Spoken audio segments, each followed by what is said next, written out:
surely Yeah. flow out. Probably isn't pushing you till you stop. It's not Slow pushing down. much until you slow down, right? So, Yep. Got different heights and different pressures. Looks like before you're wagging. Well, that's about a soda can's worth. We can get water over in. I've got some. I think we're all right now, right? Is it moving it around? Yeah, it's moving. I'm squeezing it? Yeah. All right. You know what I would do though? I'd go ahead and top it off. Yeah. It'll just spit out what it doesn't need. Okay. This is a good one. Yeah. Yeah, they're all. That's all we got left. Well, here's a little bit left. But it'll just squirp out what it doesn't need. Yeah. Should I let it run or just? Drive it. It'll bleed out as you drive it. Well, next time you stop, it'll puke out the floor.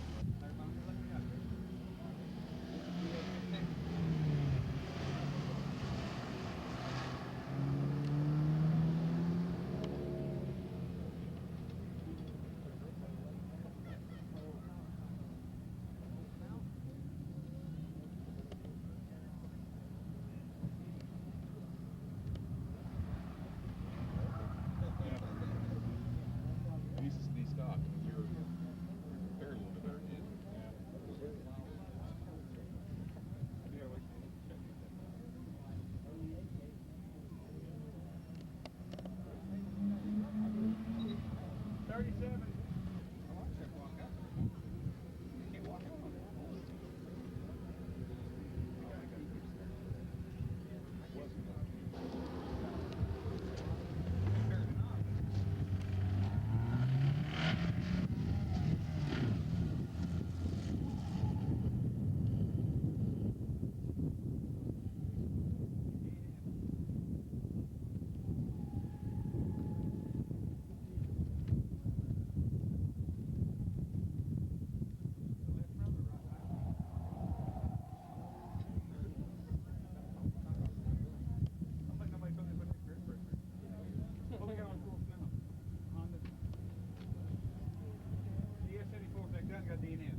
You got a D&F on back.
God, where that antler is.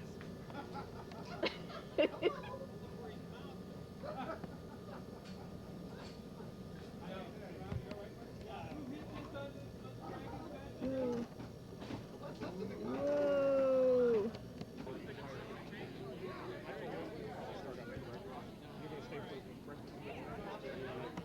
I just assume leave because It was like an alligator or a dinosaur head shifted. Somebody had a big iguana. iguana head teeth on it shifted off.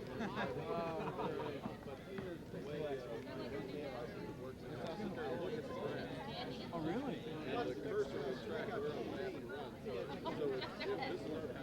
It's just a little tease of what's to come, right? We had a hard time just getting it out of the water. Well, this is our basket because Breakout 2000's in Alaska. So this is our basket. Every intersection of the two. So while you drive the car, you hit the throttle and it You gotta just tell me, get out of the way. look off. It makes vacuum. And then the RPM drops. Well, this is our project for the It evening. makes this little square like this.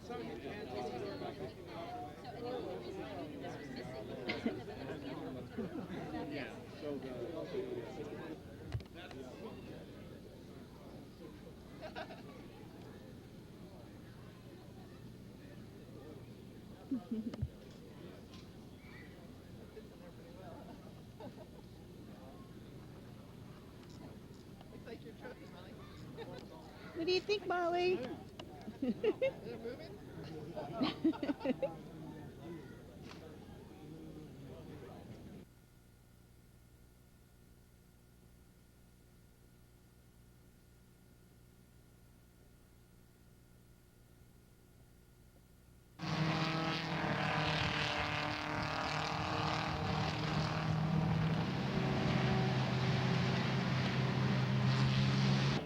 Moving away now at the front of the field with Sandy McNeil behind the wheel.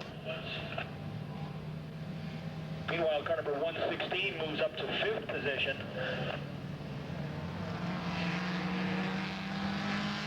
To the very high side of the racetrack.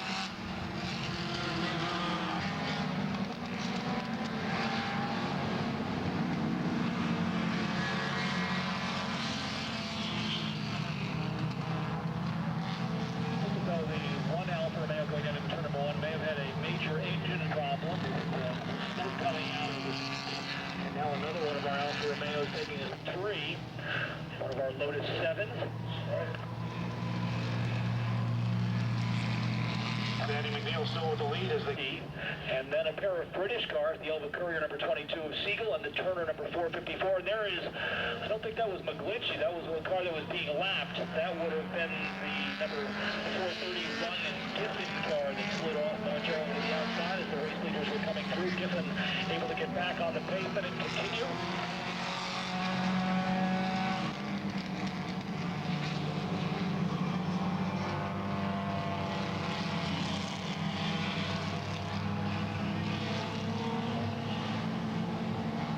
process. Jeff Schurer still trying to get back up to speed in the number 472 Turner. Alfa Romeo's coming in back, so obviously still some slippery conditions down there in turn number 1.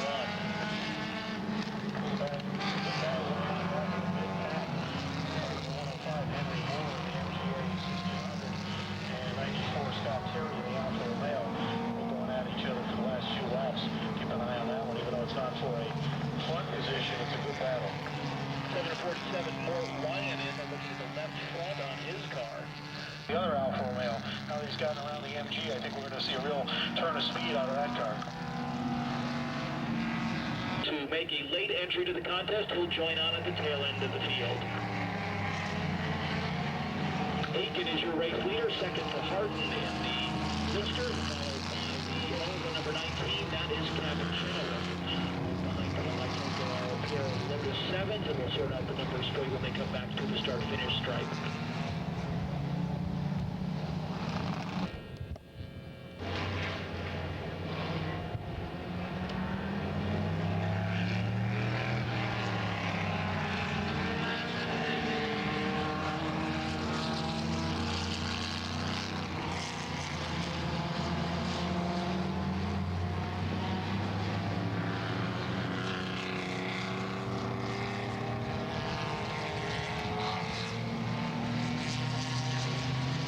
Borden entry, the Filson Falcon Special, will probably be the filthiest sounding Ford Falcon 6-cylinder engine that anyone has ever come across.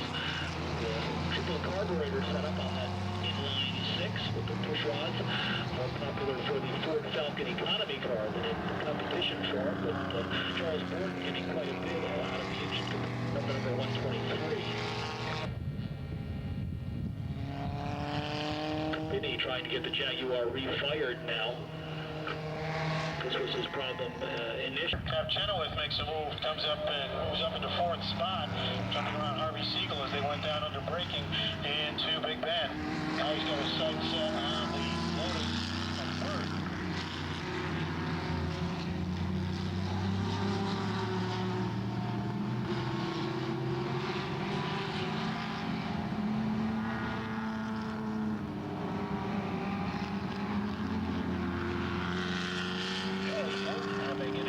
Contest out there, the Ford, the Filson Falcon running in close company.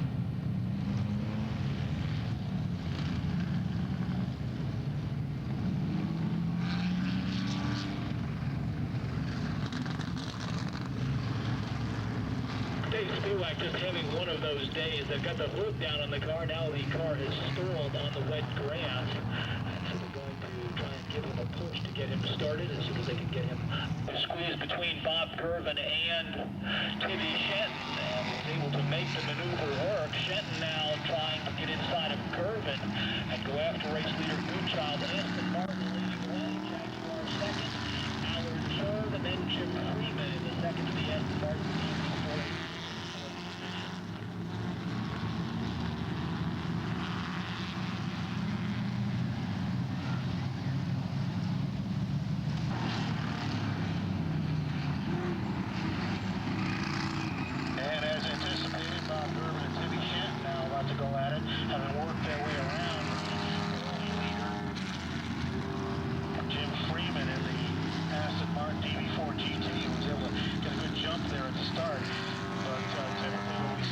Like this, we'll see Shenton and Gervin go at it for the next 11 laps.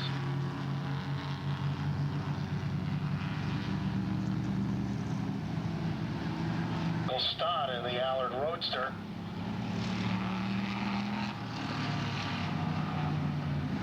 On Saturday, Shenton was able to get enough contact with Gervin later in the race and maintain to the S's. So those of you on the hill may be witness to a classic Lime Rock maneuver. Keep our eyes on that one as they come around again.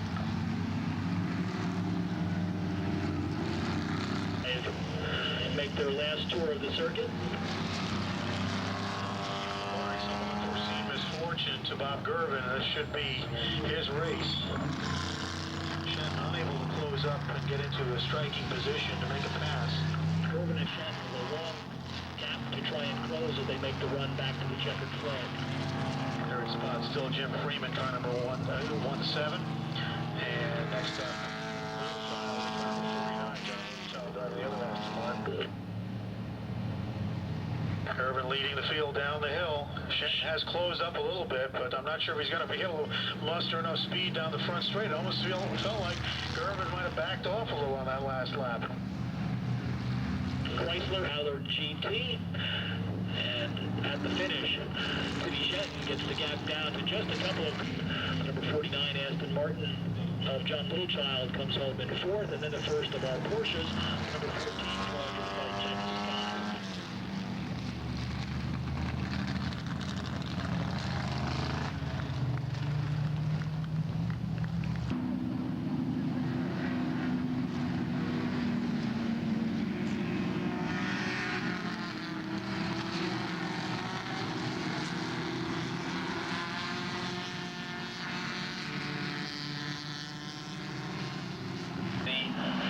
Number 26 Lotus, 62 Ginetta, driven by Dr. Lee Talbot.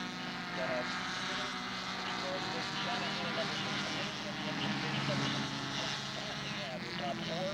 Shanahan, or rather Abe Roberts, 68 Shanahan third. The 99 Talbot in the Ginetta just now finding his way back up onto the pavement. So I'm not sure if he might have sustained any damage as he went in. At the nose of that Ginetta right into the firewall. Right.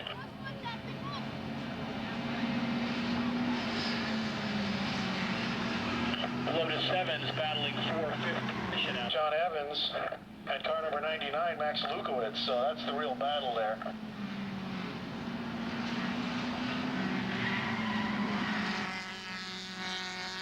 By still in the lead. Jim Roberts in second. Coach Shanahan in third. 544, car number 45. I also understand that Jim Scott